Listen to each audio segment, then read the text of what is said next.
La nuit sur la base des lanceurs de missiles Zénith a été calme. Les forces russes, les Berkout et le groupe d'autodéfense ont continué leur blocus. Journal de 13h30 en direct du studio ATR à Simferopol. Depuis début mars, cette chaîne tatare de Crimée a bouleversé sa grille de programme pour les consacrer au déroulement du conflit. Le rythme de travail a changé car le nombre de journaux a augmenté.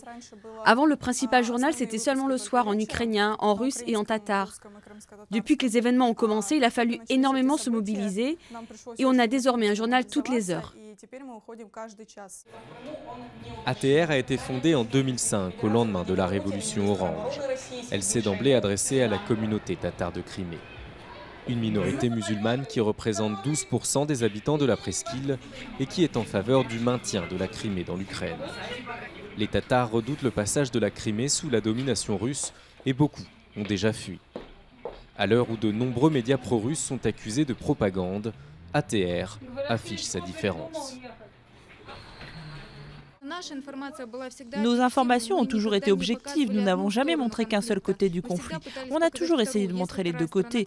Si la deuxième partie ne veut pas parler ou ne veut pas faire de commentaires, alors on en est désolé, mais on montre aussi cette deuxième partie qui refuse de parler. Une politique qui en dérange certains. Lors du tournage de notre reportage, la chaîne a été victime d'une attaque informatique qui l'a coupée d'Internet et a mis son site hors ligne. Il y a quelques jours, après la prise de bâtiments officiels en Crimée par des pro-russes, des téléspectateurs sont venus spontanément défendre ATR, de crainte qu'elle ne soit prise elle aussi. La menace est réelle, la diffusion de plusieurs chaînes nationales ukrainiennes a déjà été interrompue.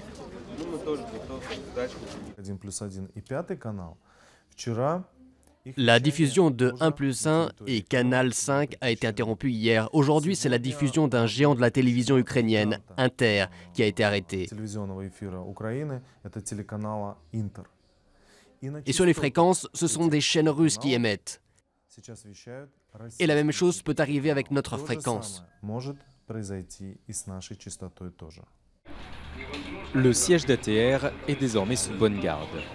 Et pendant les programmes de la nuit, la chaîne diffuse en petit sur l'écran les images des caméras de surveillance du parking pour en appeler à la vigilance citoyenne.